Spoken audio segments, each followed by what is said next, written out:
Welcome, weary travelers, to Tales from the Fog. Tonight's subject, the Krasue. I apologize ahead of time for any mispronunciations. Burong Sukapat's operatic rehearsals in Thailand were a sea of emotion, but despite tiring efforts, she was unable to become anything more than an understudy. What started as a desire to share her gift became an unshakable need for fame. Her childhood friend, Janjita, was her biggest supporter, but aside from a shoulder to cry on, there was little more she could offer. It wasn't until Malai, a fellow singer who had quickly risen in the ranks, reached out that Burong's fortunes changed. Malai presented Burong with a glass bottle, a clear liquid within, and advised her to drink it, her tone deadly serious. Each night, another will inhabit your body, but you will be a success on the stage like me. Burong laughed at the peculiar game. Even so, she wanted more than anything to believe its truth. She grabbed the bottle, swallowing every drop.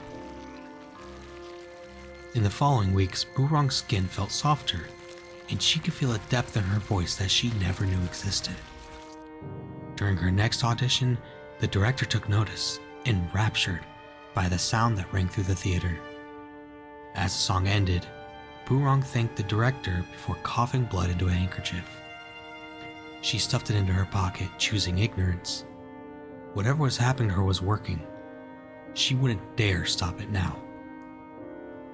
That night, as she slept, a soothing warmth dripped down her body.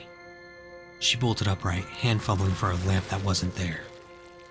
She lay in a yard that she did not recognize, covered in blood.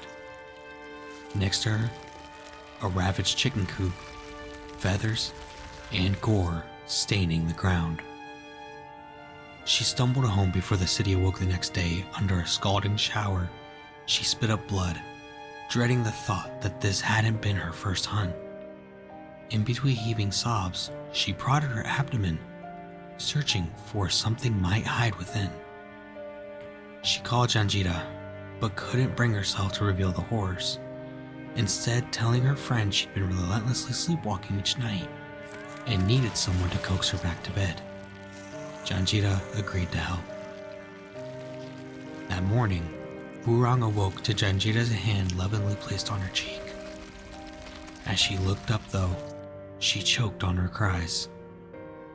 Janjita's severed hand fell from the bed, landing on her disemboweled carcass. For hours, she sat beside her friend's remains in a state of silent shock. Janjita was dead. And for what? When she couldn't stand the smell of blood any longer, she grabbed cleaning supplies. As the sun set, a deep stain remained on the carpet. She walked through the streets until she reached Malai's home. Malai opened the door, and upon seeing Burong's eyes, immediately defended herself. She claimed she committed no wrong. She had been cursed, and the only way to be rid of it was to pass it to someone else. She believed that Burong, in her desire for fame, could withstand the torment and achieve what she always wanted. Anger stirred within Burong. She fell to the floor as furious heat spilled over her. Malai stared in horror while Burong dug nails into her own skin, ripping at the burning agony. As she tore chunks of flesh from her neck, her entrails wriggled inside.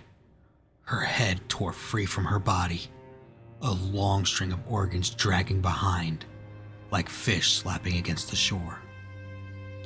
A seething hunger took over as Burong's disembodied head lifted into the air.